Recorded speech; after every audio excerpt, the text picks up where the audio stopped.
My grandmother held me down while they burned my chest with a pestle to keep the men away. When I asked if she ever felt sorry, she scoffed and said, "Regret is a luxury for women who raised failures."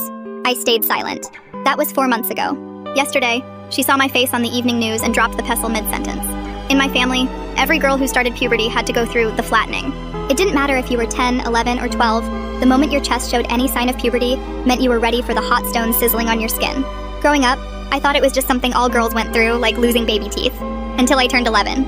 Because that's when I watched my sister Adana scream for 3 hours straight as they pressed the grinding stone against her chest. They heated it on the cooking fire first until it glowed, then wrapped it in a thin cloth that did nothing to stop the burning. My mother held her down while my grandmother did the pressing, saying it was for her own good, to keep the men away, to let her finish school, to protect her from early pregnancy. But even at 11, I could see the tears streaming down my mother's face as she pinned her own daughter to the mat.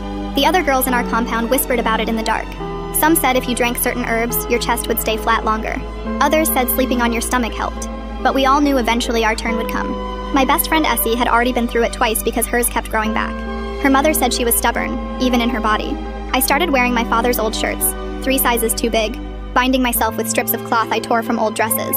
Anything to hide what was happening to my body. I hunched my shoulders forward when I walked, avoided running or jumping, stopped playing football with the boys because movement made it obvious. Every morning I checked, hoping nothing had changed overnight. But bodies don't listen to hope. By 12, it was getting harder to hide. My grandmother started watching me differently, measuring me with her eyes. One morning, she grabbed my arm while I was washing dishes. "Tomorrow," she said, "we'll take care of you before it gets worse, before the men start noticing." That night, I couldn't sleep. The next morning, I pretended to be sick. Violent stomach pains, doubling over, moaning. But my grandmother wasn't fooled. She'd seen every trick, she said, heating the stone while my mother looked away. I tried to run, but where could I go? In a compound surrounded by family? The first press is something you never forget. The smell of burning flesh mixed with shea butter. The sound that comes from your throat that you didn't know you could make. The way your vision goes white, then black, then white again. They did one side, then the other, methodically, like they were ironing clothes. My mother held my hands, whispering that I was brave, that it would be over soon, that one day I'd understand.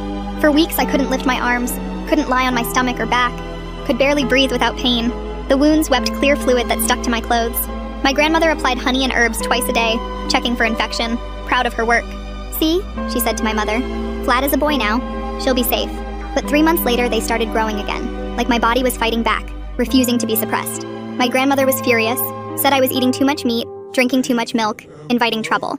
She scheduled another session, this time with the wooden pestle used for pounding yam, heated until it steamed.